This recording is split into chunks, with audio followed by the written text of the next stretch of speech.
donc ɗo ko na continue fi laareji fulɓe ɓen quoi fa inde rewɓe généralement ko ɓe jokkit ɓe fuɗɗorta ko sira on non kadi ko inde laareri man divinité wonno ɗo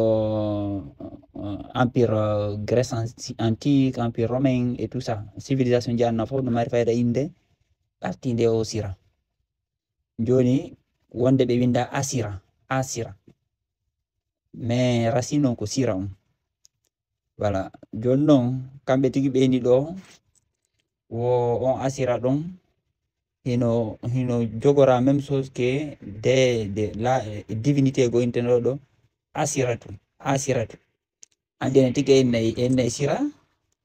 ennayi wano asi voilà donc ko même façon on quoi en fait sira et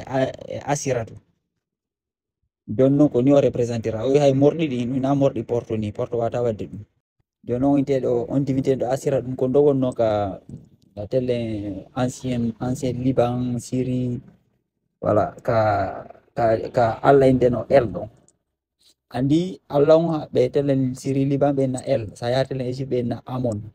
sa yari tellen Iran Sidon ton ɓe na an mais ko même Allah on quoi en fait joni noon tellen Syrie Liban ɗuma ɓe na donc ko hay ko yaaduɗo el en fait ɓe na comme divinité paer no say ko ɓeygu makko oui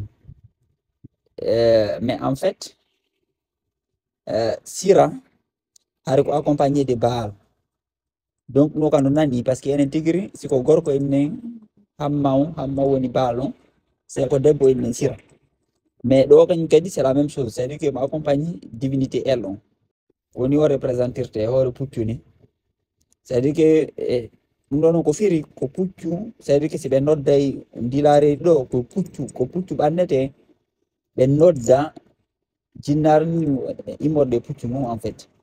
o immorde ɗin no ni ko morɗi men ɗinni ɗare ɗo moƴƴi ko morɗi men ɗinni ɗum ina morɗi wala ko morɗi men ɗinni ɗum représente ɗo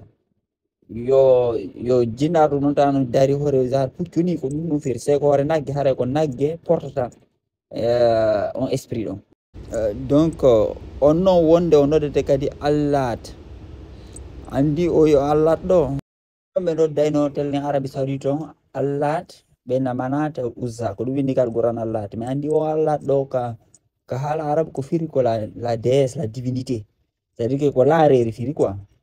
mais inde makko nen tigi ko sira en fait jaka andi ɗo no fami ɗo ko même jon indete allat tellen Arabie Saoudite on kono en fait inde makko nen tigi ko sira joni sen feƴƴi ɗon aren kumba on Égypte antique no wonno la divinité ko ɓenta la divinité kum par ce que sa inni kumba ko kum on ba kum on bon no wawi jogindire ɗon kadi ko en fait voilà kumba et puis o yehi hay morɗi ɗin ɗo morɗi divinité o so daari moƴƴi on taway ko voilà hino aussi façon morɗi ɗin ɗi ɗe jure ɗo ɗiɗi wengoriɗe ni e ɗi juri ɗo ɗi no ɗo yaar ɗo ni don noon kum haɗa mara ton divinité nteɗo kum woɓɓe won kan noon waɗa kumba on en premier mais en fait kumba on fayta normalement ko deuxiéme troisiéme on ko penda on kadi ne mari wano divinité ko ɓenta divinité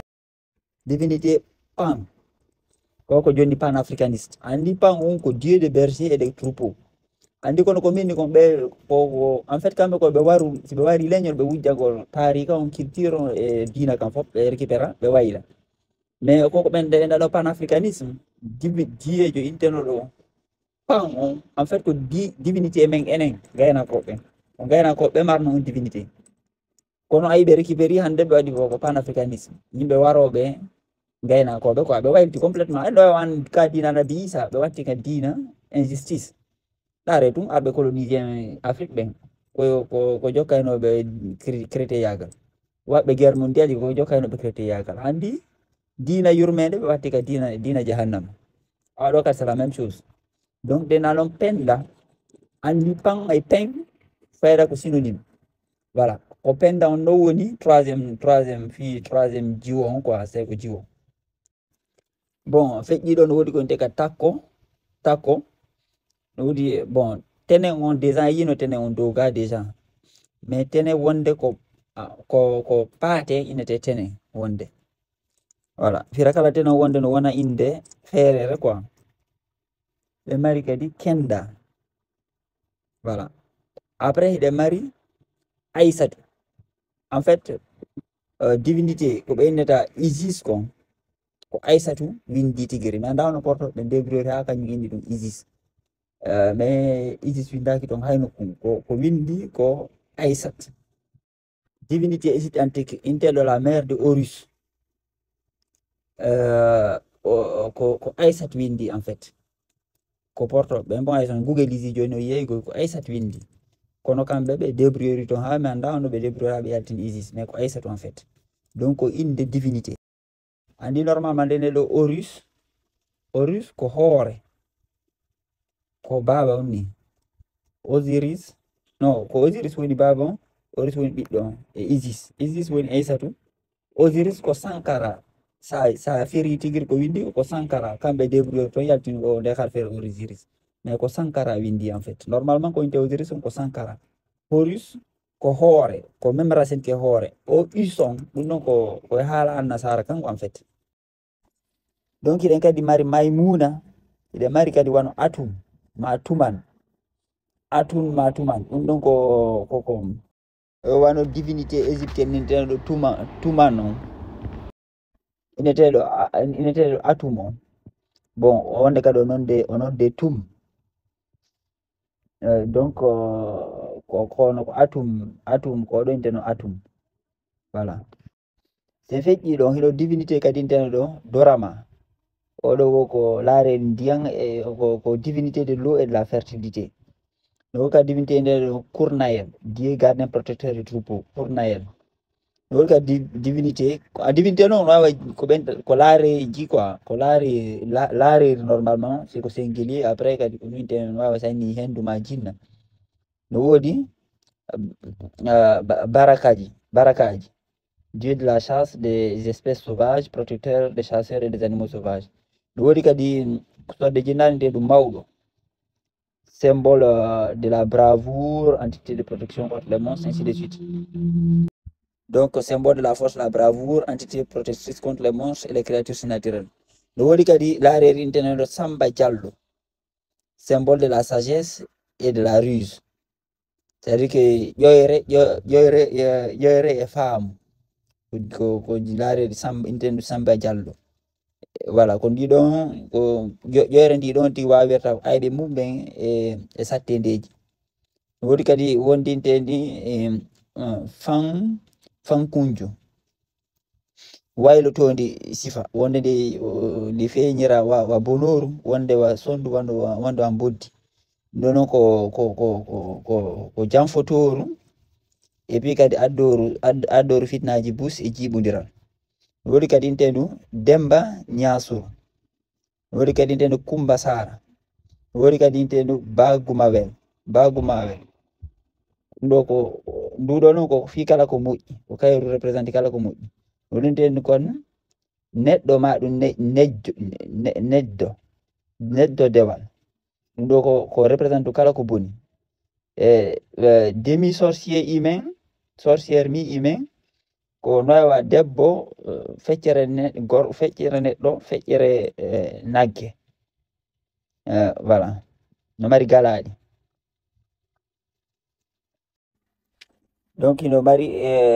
neɗɗo dewal ko représente kala ko boni ko hakkunde ko waɗoru ko dalpi bonɗi quoi joni noon ko nawa ñannejo hakkunde feccere neɗɗo marɗo galaɗi galaɗi nagge hara ko ɓawlikir voilà ko sabu noon nduɗo wo yimɓe ɓen fulɓe ɓen raɗorano yoyo andi o fulɓe ɓen toujours innayi ka tarika mum ko yoyo iwri ko sabu ndu jinnaɗo ɗo ko ayno wanno fitna on ha en fait jiɓitino yimɓe ha ɓe waɗi bakkatuji ko raɗiɓe ton ko yaltini ɓe o aljannama bonno ko intenɗo yoyo ene wonto noon kadi intendu Kaydara jonno o kaydara ɗo andi déjà ɗum ɗo wano andi wonto len Sénégal no woɗinteɓe haydara hay murta no woɗinteɓe haydara kono ɓe ɗum wa yimɓe wonɓe hakkude woɓɓe inna ko sara kulleɓe woɓɓe inna ko ni woɓɓe maɓɓe no anda ko fulɓe kono en fait inde maɓɓe ne ko inde laareri fulɓe en fait ça veut dire que noon holliri honto iwdi ɓen haydaraɓe en fait ayi joni noon nduɗo ko kala ko woni gandal e kanŋe ko kayru jogii ɗum na mere ɓen haydaraɓe sa ha han ko ɓe andiraɓe gandal e jawdi min tigi mi heɓuno welde haydarajo ko andiraɓe gandal e jawdi ene woni ɗum kumen kadi ko wayltoɗo en fait kono ko laari ko jinnaru quoi comme jinnaru quoi waylto no koɗo noon ko ndiɗon wonte kumen kon koɗon wondata ɗotata gaynakoɓe kala kaɓe yahata voilà par ce que koɗon laami gaynako yagal ngal quoi en fait kumen koɗon inspirata ça veut dire que inspirata sondoto gaynakojo kala ko watta ha o ɓeydo hakkille makko ko fam makko ko ɓeydo donc andi ɗo mi suɓike ɗo seeɗaji quoi en fait mais ɗo woodi woɗɗi go kadi par exemple so ƴetti ndinguiri andi wano ndinguiri hari ka ɓenteɓe sumérien andunaki ɓe ningis zida hari on ningi ɗon ko inde boddi andino enen kamen enen kadi andi na fi mo no nantodirtum e mo pular kono sa ndaari no firtemo kamen no eno ɓe firra e mo noon a tawi kadi sala même chose ko ɗum waɗi so tawi haray no nani par ce que si tawino ko mo on tun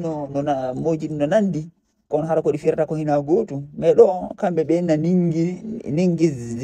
zida on le koko fi haala maɓɓe kan mais ko boddi ko die serpent enen le kadi kamen se en ninguiri ko boddi wonde wolde fimu andi no jogodiri voilà donc wano ninguiri kadi sa faami ɗo a famaki en fait hina mere no woni ɗo bolle busɗe memata voilà ne memata kamen andi ko ɗum wano ɓe inteɓe serero buse maɓɓe no jogi ha ɗe gande no jokkodiri ha e ɗen gande o andi so ƴetti wano boddi ka inteɓe chrétien ɓen kamɓe ɓe waɗi boddi wa ko boni par ce que ɓeni boddi wo ko boddi saabu boddi ɓe yaltiri ka aljanna maɓɓe ni adama e eve e ɓayti eve ko boddi ɗin janfi eve mais andi sa yehi ka alquran an boddi bona alquran ko jannuma ko hita huɗum boddi par ce que laabi tati Allah no woli fi boddi ka alquran kono ko inata honɗum annabi Musa hita huɗum boddi jogodi sa jogi kennedi wontante leggal wallowal ma fi ya daro leggal ngal folirta sa jogi ke maîtrise boddi ni a hulani ndi a jogi ke ndi tum boddi ndi et puis ko boddi ni ɗowtita annabi Musa ça veut dire ko avec boddi ni annabi Musa folire mi hollir ɗo ke hay harfere Musa ne en fait ko firi ko boddi ça veut dire que annabi Musa en fait ko représente ko wonki boddi ni en fait donc sa yehi ka alquran janna en yen eju boddi ma ɗum yen haɓu boddi wasi ko boddi koko boni ko annasara on ɓayti ɓe jiɓidiri tawrata e jiiron ko ɓen addi on hikma ko ɗum waɗi enen mawɓe men har toujours ɓe ɓurda e bolle wan surtout wayluɓe ɓe maɗum bayloɓe kamɓe toujours haray ka ɓe wuɗɗo ara e bolle no maraton no hoɗi binde ɗum